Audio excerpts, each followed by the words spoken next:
네, 안녕하세요. 터커의 프로그래밍 강좌 49강 시작하겠습니다. 이번 강좌에서는 Beyond OOP라는 제목으로 OOP 넘어서를 한번 얘기해 보겠습니다. OOP 첫 시간에 얘기 드렸던 것처럼 OOP는 어떤 기술적 발전의 한 단계라고 그랬죠. 기술적 발전 과정에서 나온 개념이고요. 그렇기 때문에 이게 영원하다, 이게 절대적이다 하는 건 아닙니다. 이것도 어떻게 보면 기술 발전 과정 중에 있는 사안이라는 거죠. 그러니까 저번에 절차적 프로그래밍이 있었고 그것의 문제를 개선하기 위해 OOP라는 게 나왔다고 그랬죠. 역시 OOP도 마찬가지로 문제가 있어요. 그래서 이거를 개선하기 위한 어떤 노력들이 있고 그 다음번에는 어떤 형태로 나아가는지에 대해서 이번 시간에 한번 알아보겠습니다. 그러면 그 다음 거를 알아보기 전에 그러면 기존에 있던 OOP는 무슨 문제가 있는지 한번 살펴보죠. OOP가 지금 나온 뒤로 지금 근 20년 넘게 성공을 하고 있습니다. 눈부신 성공을 거뒀죠. OOP는. 그래서 모든 프로그래머들이 OOP를 다 알아야 되는 시대가 왔어요. 필수인 시대가 왔죠. 모든 프로그래머에게 OOP라는 개념은 필수입니다. 그리고 OOP를 해야만 하는 랭귀지들도 많이 나타났습니다. 그만큼 OOP는 아주 훌륭한 개념이고 OOP는 프로그래밍 제가 봤을 때 역사상 가장 훌륭한 기술의 가장 성공적인 기술이라고 볼 수 있습니다. 그럼에도 불구하고 OOP는 문제점이 가지고 있어요. 문제점이 점점 드러났고요. 그 문제점이 뭐냐? 잘하기 어렵다. 한마디로 말해서 잘하기 어렵다는 겁니다. 잘하기 어렵다. 그러니까 잘하면 좋은데 잘하기가 어렵다는 거예요. 이걸 잘하려면 알아야 되는 내용도 너무 많고 숙지해야 될 사항이 너무 많고 또 숙달해야 될 사항도 많습니다. 이게 단순히 지식만 가지고는 안 되거든요. OOP라는 게 단순히 내가 이런 지식을 가지고 있어. 그래 맞아. 솔리드라는 게 있지. 싱글 객체는 하나의 책임만 가져야 돼. 또는 뭐 인터페이스로 의존해야 돼. 뭐 이런 지식만 가지고 있다서 OOP를 잘 할 수가 없어요. 이 지식을 가지고 숙달을 시켜야 돼요. 숙달하는 과정이 필요합니다. OOP를 잘하기 위해서는 지식을 가지고 올바른 지식을 가지고 올바르게 숙달시켜야 됩니다. 그래야 OOP를 잘 쓸 수가 있어요. 근데 실제 상황에서는 올바른 지식을 잘 가진 프로그래머가 흔하지도 않을 뿐더러 올바르게 숙달시킨 프로그래머도 흔치 않습니다. 그 이유는 여러 가지가 있는데 실제로 여기서는 현실이란 벽이 걸리기 때문에 현실과 마감이란 벽에 걸리기 때문에 프로그래머들이 이런 숙달을 할 만큼의 충분한 시간을 가지고 연습을 할 기회가 많지 않아요. 학생 때는 더더욱 없고요. 그렇기 때문에 OOP에 대해서 올바른 지식을 가지고 올바르게 숙달한 프로그래머가 흔치 않습니다. 만약에 그렇게 올바른 지식을 가지고 올바르게 숙달한 프로그래머들이 완벽하게 OOP를 짜면 프로그램 하면 굉장히 좋을 수 있습니다. 굉장히 좋아요. OOP로 잘 짜면 좋다는 거예요. 잘 짜면 좋은 프로그램을 만들 수 있어요. 그렇게 성공한 프로그램들도 많습니다. 그렇게 잘 짜여진 프로그램도 많아요. 문제는 언제나 프로그램이 과거에서 현재로 이어질 때 달라진 점이 있던 프로그램이 항상 변경 사항이 생긴다는 거죠. 과거에서는 계속 말씀드렸지만 패키지가 한번 발매되고 난 다음에는 더 이상 고칠 필요가 없었지만 현재 와서는 프로그램이 계속 변경되면서 발전해 나가잖아요. 같은 프로그램이. 그래서 근데 문제는 이 프로그래머들은 항상 바뀝니다. 이 프로그램을 만든 프로그래머는 항상 바뀌어요. 이직을 한다는 거죠. 이 사람이 없어진다는 겁니다. 만들었던 사람이. 그래서 처음에 프로그램을 잘 만들었을 때 좋은 프로그램 만들었던 사람들이 계속 남아있지 않고 그 사람들은 또 다른 곳으로 옮겨가고 새로운 프로그래머들이 들어옵니다. 그랬을 때 새로 들어온 프로그래머가 역시 좋은 프로그래머가 아닌 경우, 새롭게 프로젝트에 들어온 사람이 좋은 프로그래머 아닐 경우, 또는 마감에 쫓길 경우, 이럴 때 OOP 기존에 만들었던 구조를 흔들어 놓을 수가 있고, 또 기존에 만들었던 구조가 좋은 OOP 프로그램일 경우에는 그것을 파악하는 데까지 걸리는 시간이 오래 걸립니다. 왜 그러냐면은 OOP라는 게 결국에는 오브젝트 중심이거든요. 그렇게 될 경우 OOP로 프로그램을 짠다는 얘기는 오브젝트 개수가 굉장히 많다는 겁니다. 클래스 개수가 굉장히 많아요. 수천 개까지 갈 수 있어요. 그랬을 경우에 새로운 프로그래머가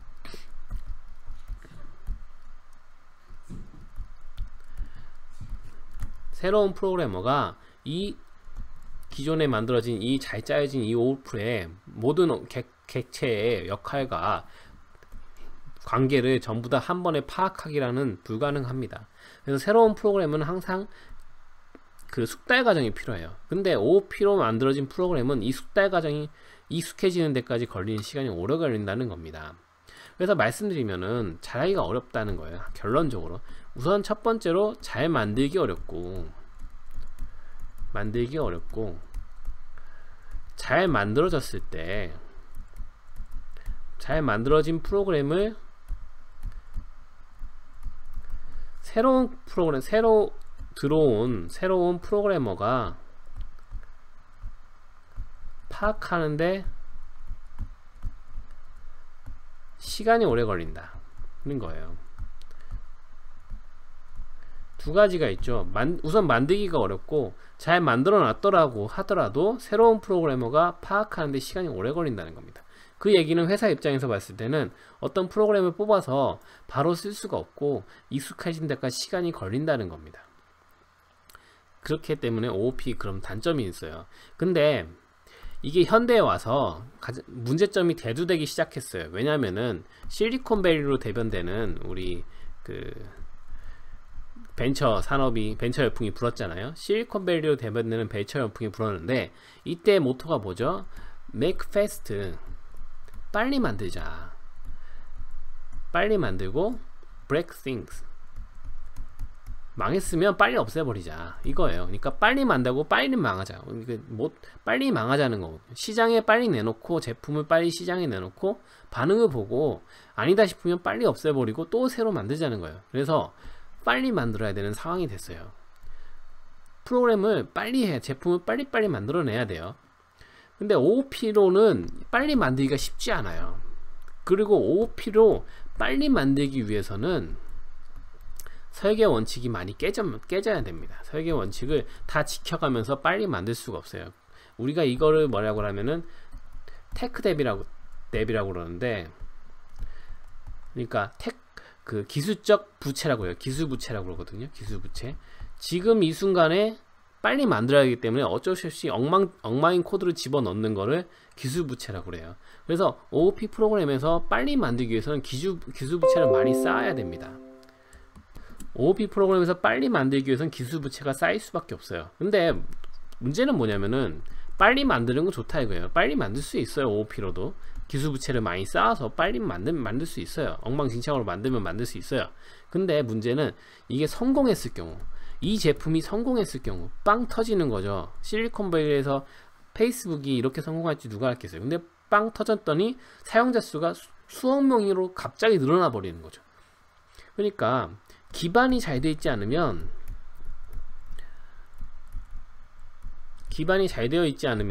빵 터졌을 때 견딜 수가 없어요.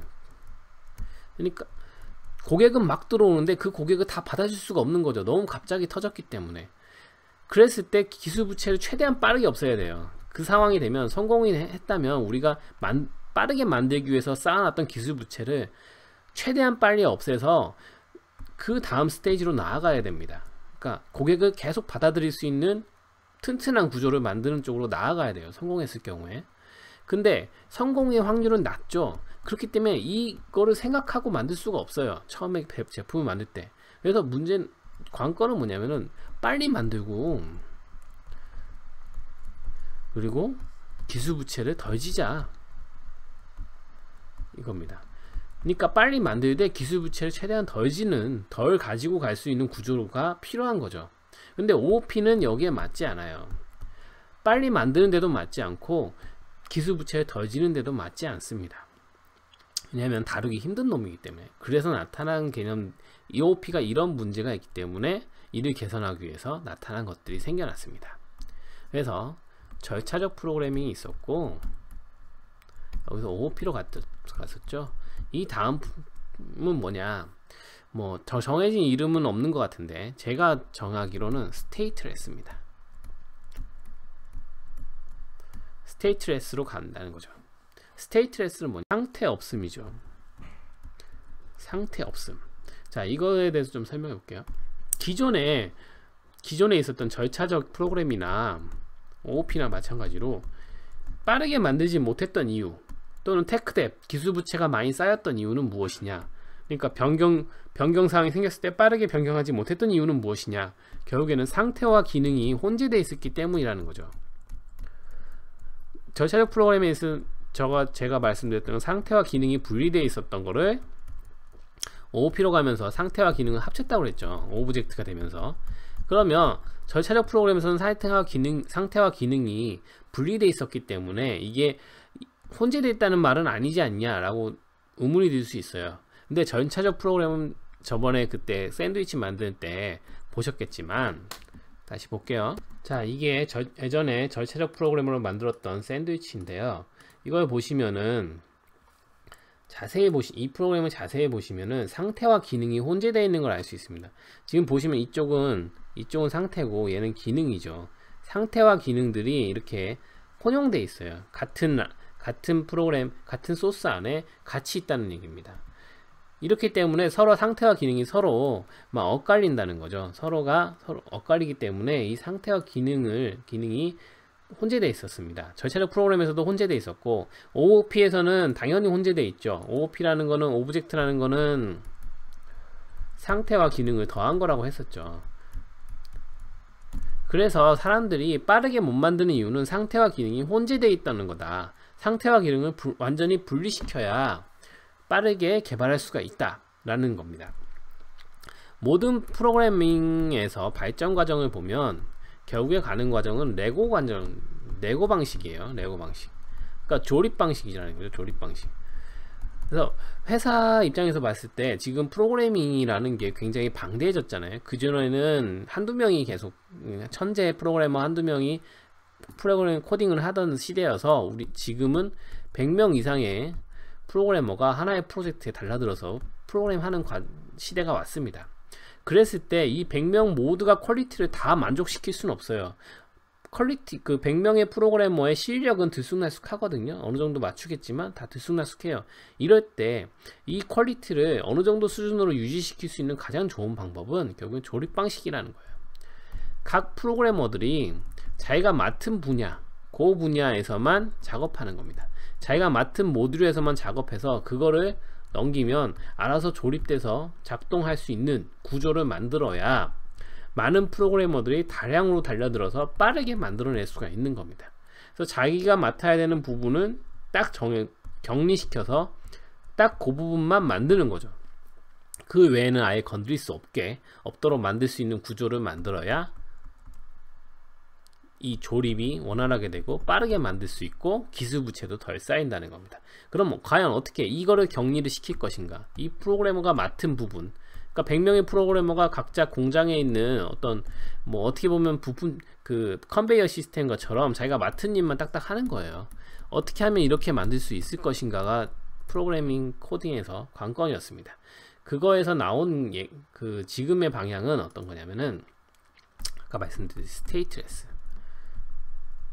아예 상태를 없애버리자는 거예요.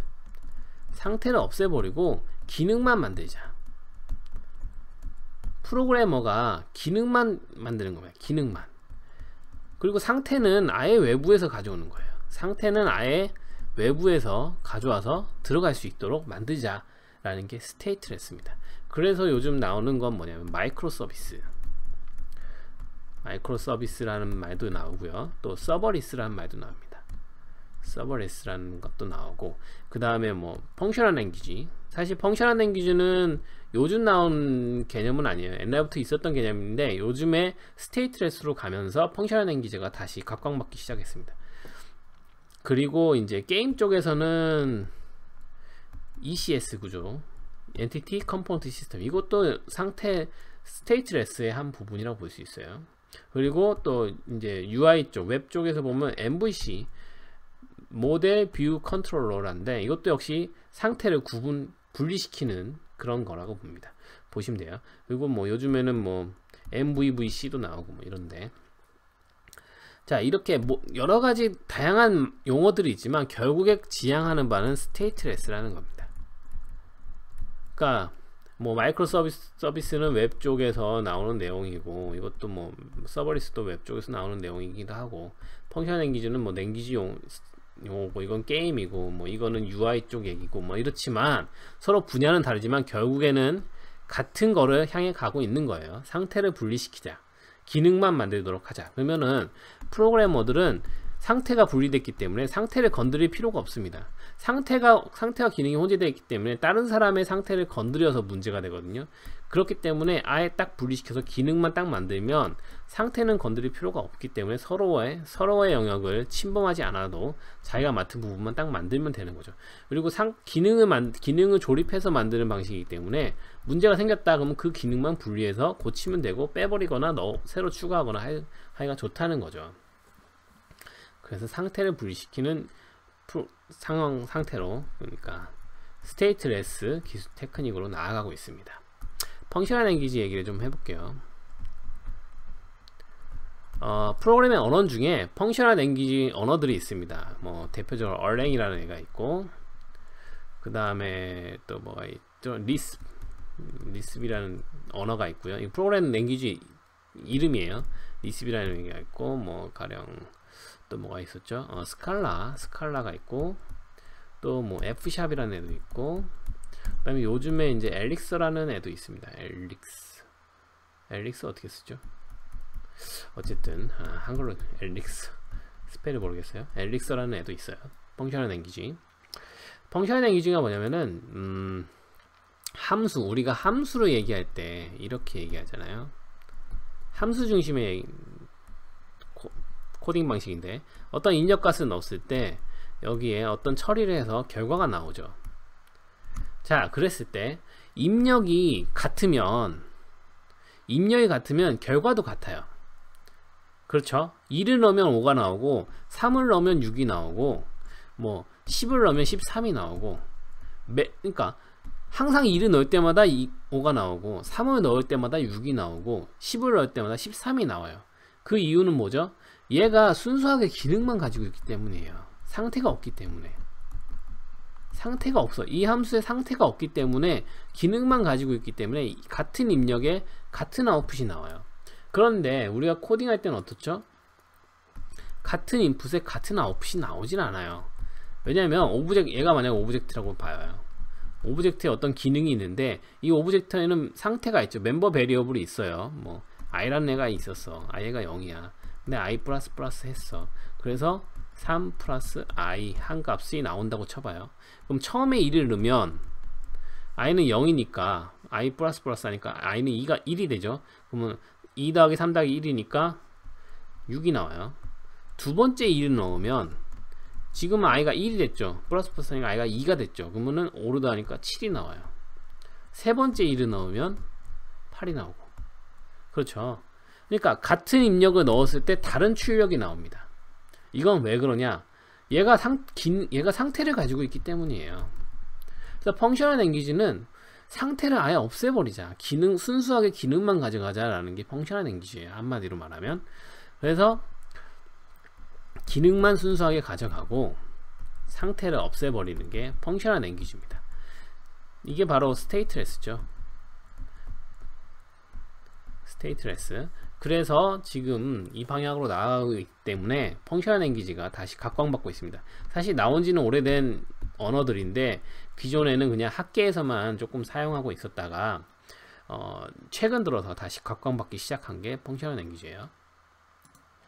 마이크로 서비스도 마찬가지입니다.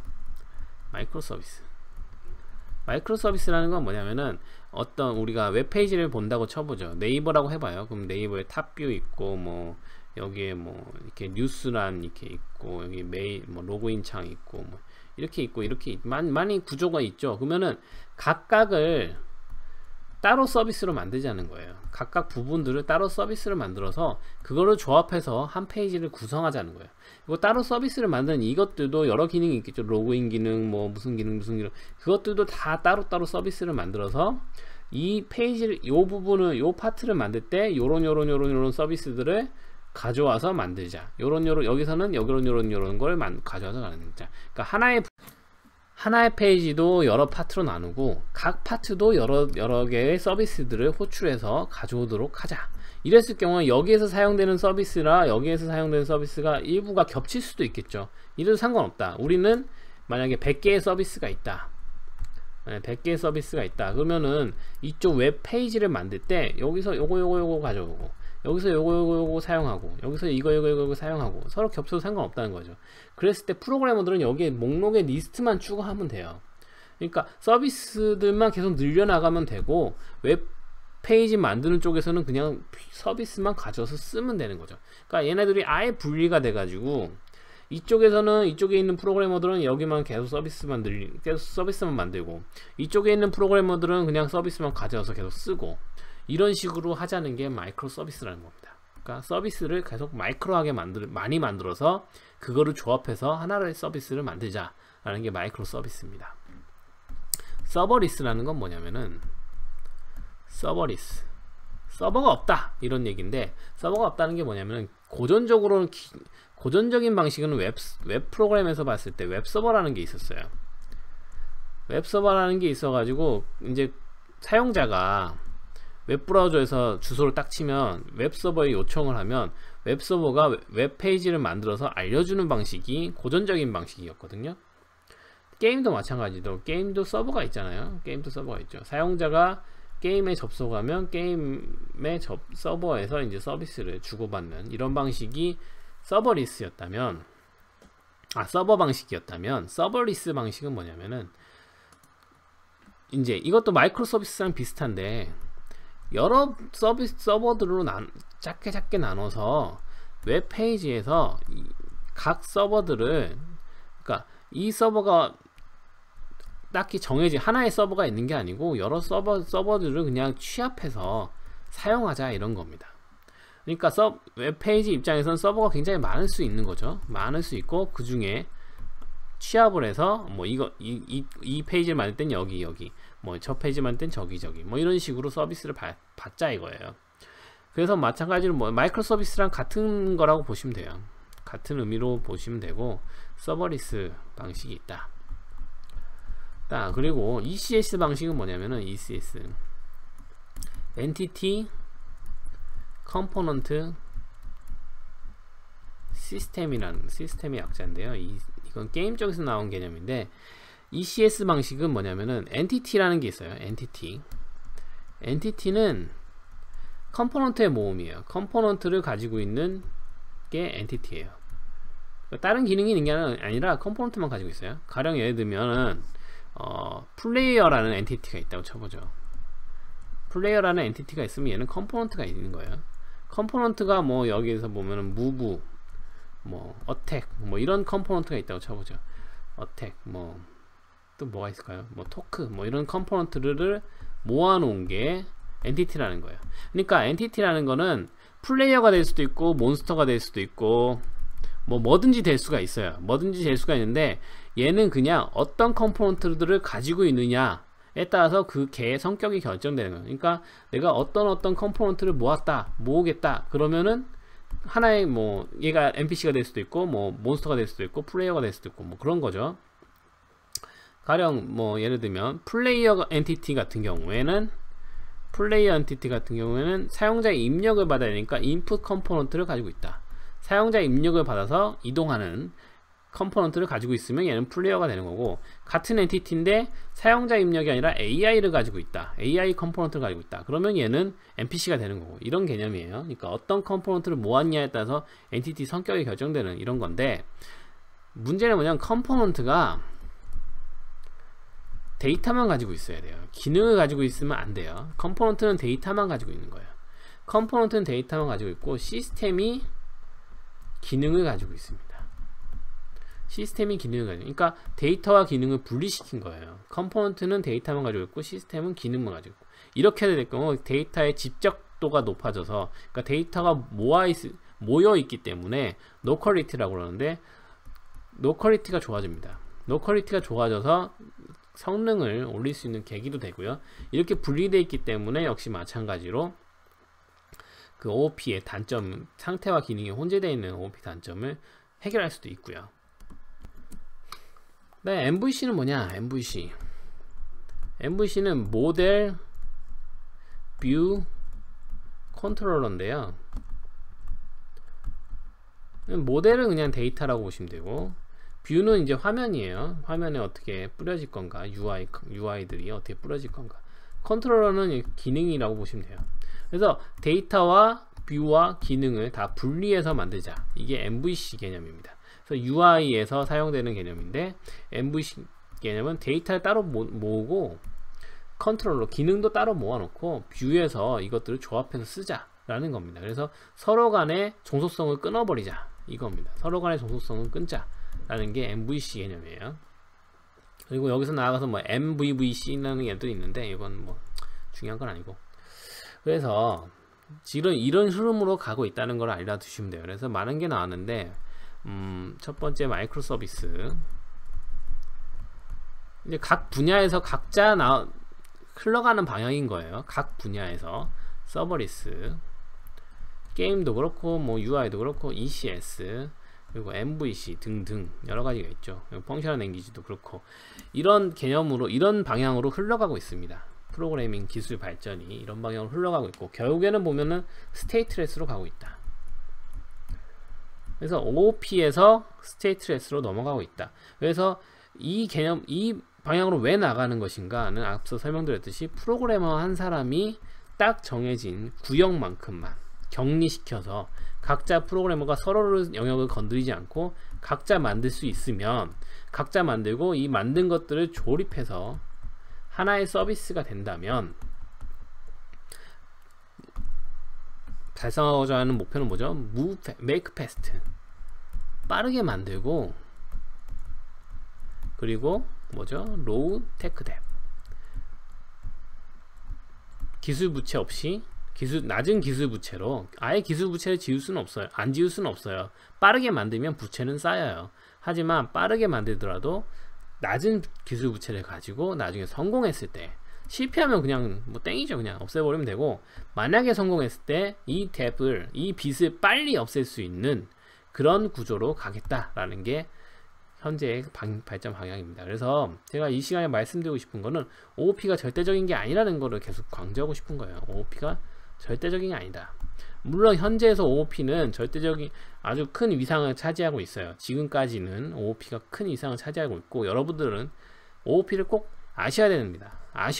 왜 알아야 되냐? 우리가 절차적 프로그램을 알아야 OOP를 이해할 수 있듯이, OOP를 알아야 스테이트레스로 왜 가는지, 왜 그렇게 가는지, 왜 이게 필요한지를 알 수가 있는 거예요.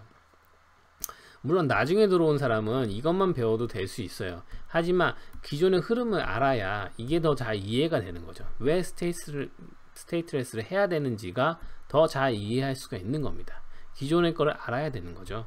그래서 OOP를 꼭 아셔야 되는데, 절대적인 개념은 아니라는 거, 그리고 기술은 계속 발전하고 있고 바뀌고 있다는 거를 알아두셨으면 좋겠습니다. 그래서 만약에 기회가 되시면, 정말 관심이 있으시면 펑셔널 랭귀지도 꼭 한 번쯤 익혀두시면 굉장히 도움이 많이 되실 겁니다. 예, 이번 시간 이렇게 끝내고, 이걸로 OOP를 완전히 끝냈습니다. OOP의 개념을 맛만 보셨다고 보시면 돼요. 맛만 봤고요. 프로그램은 계속 하셔야 됩니다. 계속 연습하고 하는 것밖에 없어요. 네, 그래서 다음 시간에 최종 마지막 제 강의의 끝 강의를 하도록 하겠습니다. 예, 감사합니다.